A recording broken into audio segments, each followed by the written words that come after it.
Senador Gutiérrez. Gracias, Presidenta. ¿Cuánto tiempo tengo? Bien, 20 minutos. Gracias, Presidenta.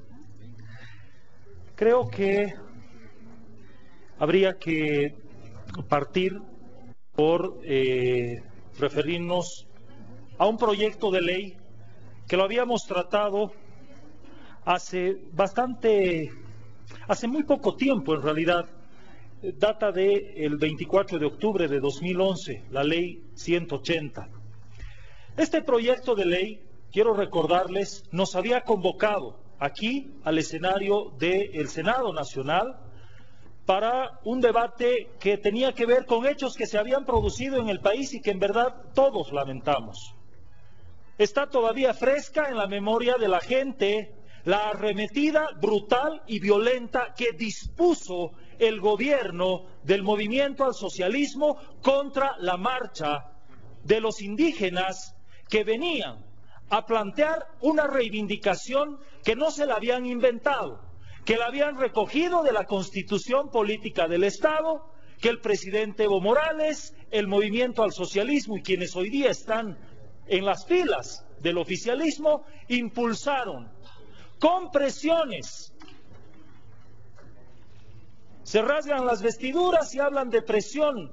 La presión real fue la que les permitió aprobar la Constitución Política en Sucre, con los hechos de la Calancha, luego en Oruro, y luego para intentar legitimar un texto a través de la presión también que recibió este Congreso y este Parlamento de manera previa a la aprobación final del texto constitucional.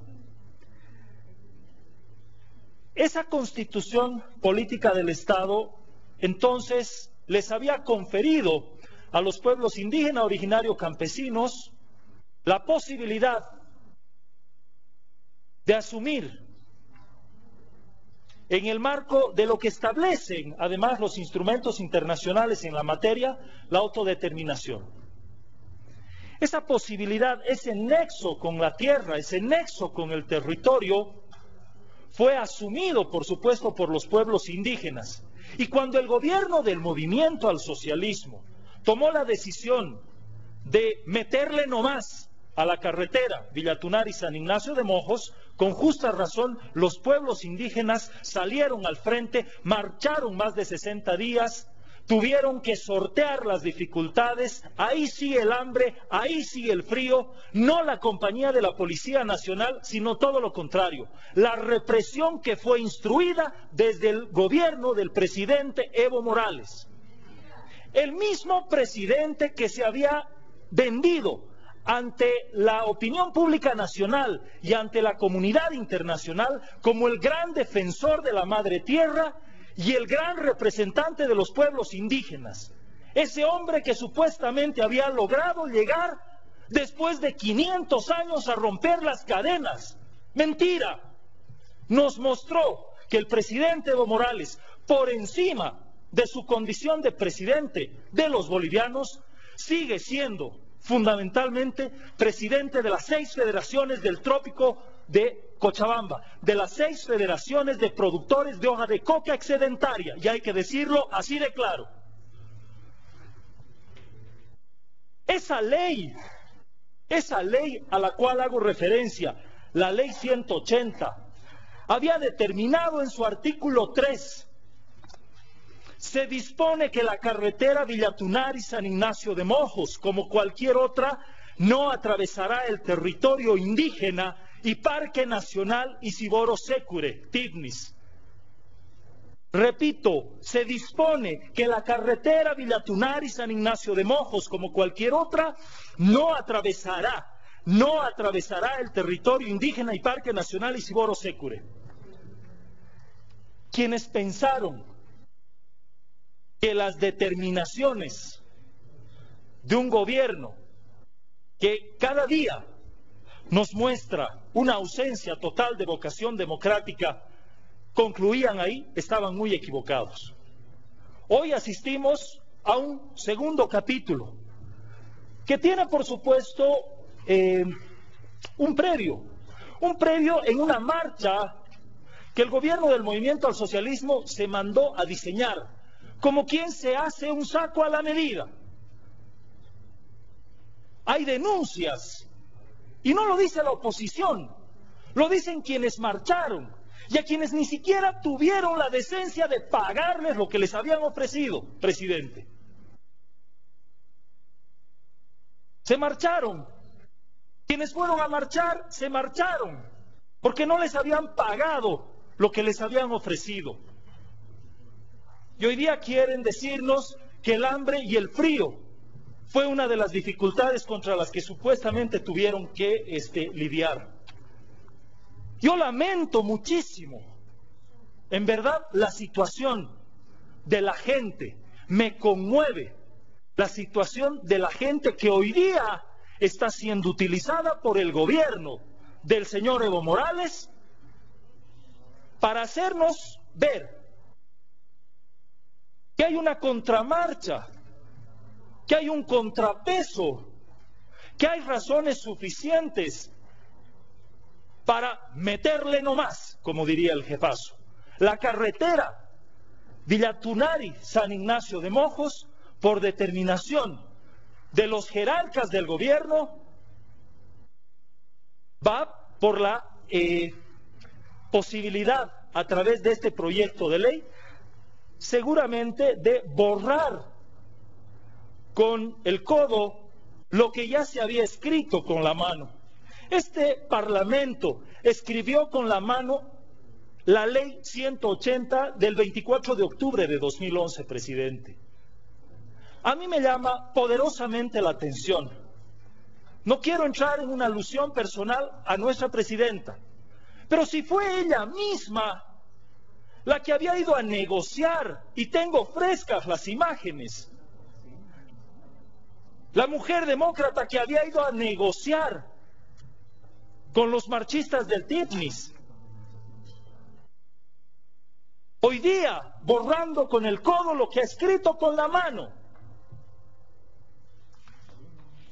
presentándonos un proyecto de ley que nos muestra una realidad, presidente, absolutamente diferente a la que habíamos construido en el escenario de esta Asamblea Legislativa el 24 de octubre de 2011.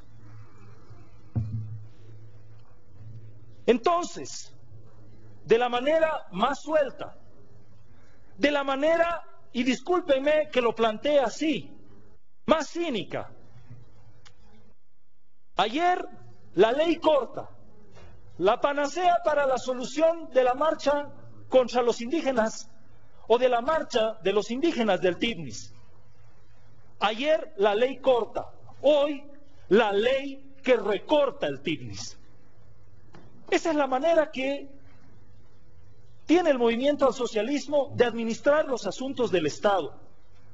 Me llama poderosamente la atención que tan sueltos ayer le planteen una solución en un asunto que había logrado captar la atención internacional con la ley corta, y que hoy día, reitero, borrando con el codo lo que se hizo con la mano, nos planteen para la ley corta, la ley que recorta el TIPNIS. Pero, ¿acaso lo dice solamente este senador? ¿Acaso esta es una reflexión? No me estoy refiriendo en términos muy diferentes a las reflexiones. Estoy llevando el tiempo, senadora, son 9 minutos y me quedan 11 más. Muchas gracias. ¿Acaso no es, presidente? ¿Acaso no son los mismos argumentos que habíamos planteado desde la oposición cuando nos tocó debatir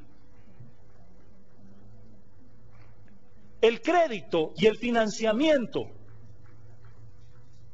que estamos recibiendo de Brasil para construir esa carretera? Pero incluso en esa oportunidad habíamos pedido que ustedes escuchen, y está en el registro, el testimonio que se recogió de algunas páginas web que daban cuenta de testimonios de pobladores del Parque Nacional Isiboro Sécure que rechazaban la intención del gobierno de construir una carretera que le parte el corazón a Bolivia.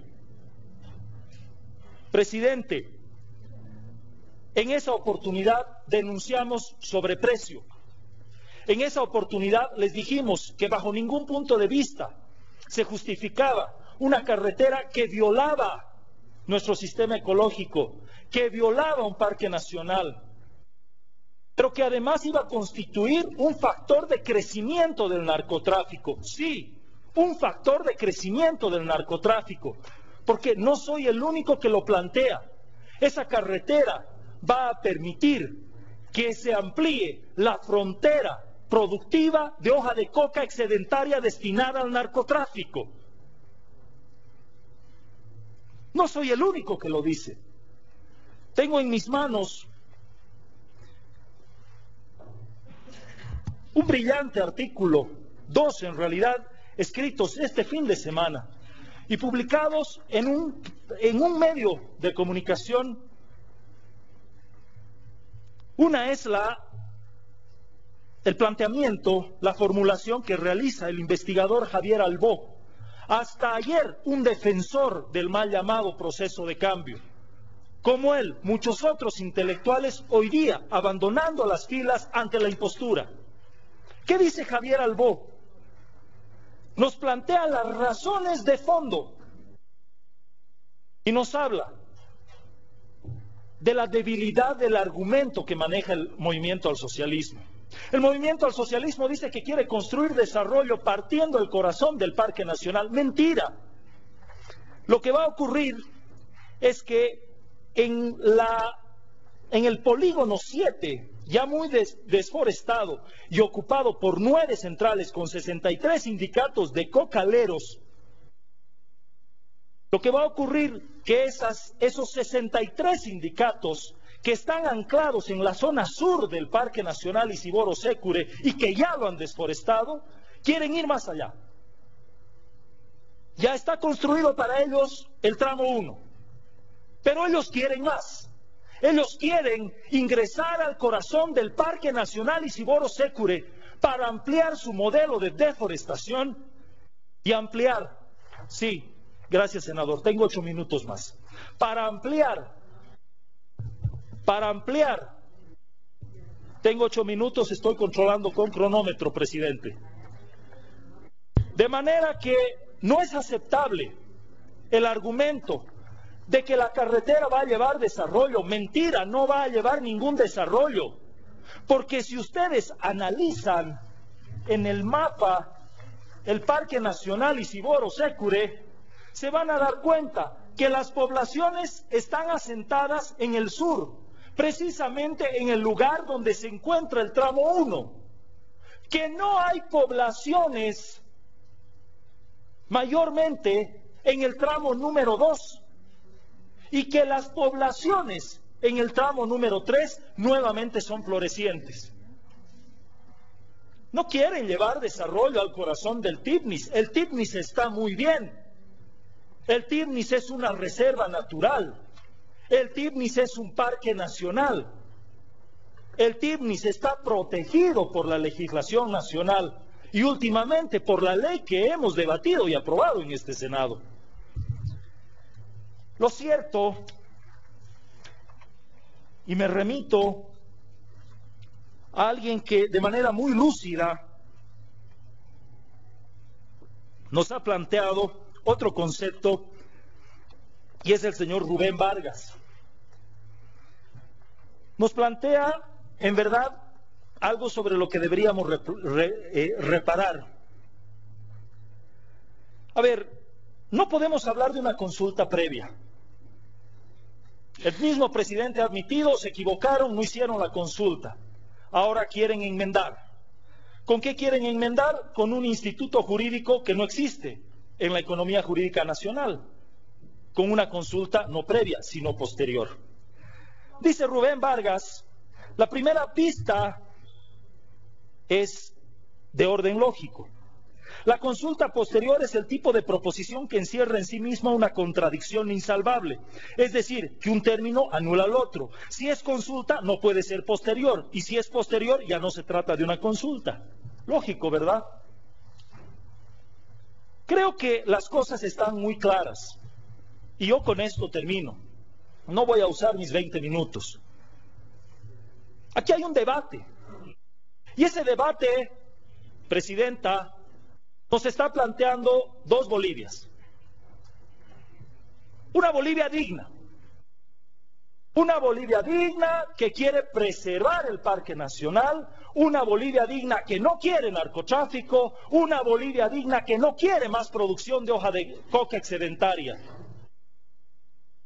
Respecto a otra Bolivia. Respecto a la Bolivia deforestadora. Respecto a la Bolivia de los colonizadores, que quieren más tierra, porque ya erosionaron la que disponían en el Chapare. Ese es el debate. No es un debate entre oficialismo y oposición. Es un debate entre la Bolivia digna, que se siente totalmente herida y lastimada en su dignidad nacional, porque el narcotráfico nos ha invadido, porque la producción de hoja de coca excedentaria es un mal que nos hace daño como sociedad y como Estado, que distorsiona nuestra economía y que lastima a nuestras familias y que pone en riesgo el futuro de nuestra juventud. Esa Bolivia digna se enfrenta a la Bolivia que quiere más coca excedentaria. Esa es nuestra posición y la planteamos, Presidenta, así de claro. Gracias. Gracias. Ante las alusiones que se ha hecho a mi persona, voy a responder como corresponde en el debate desde mi curul cuando corresponda.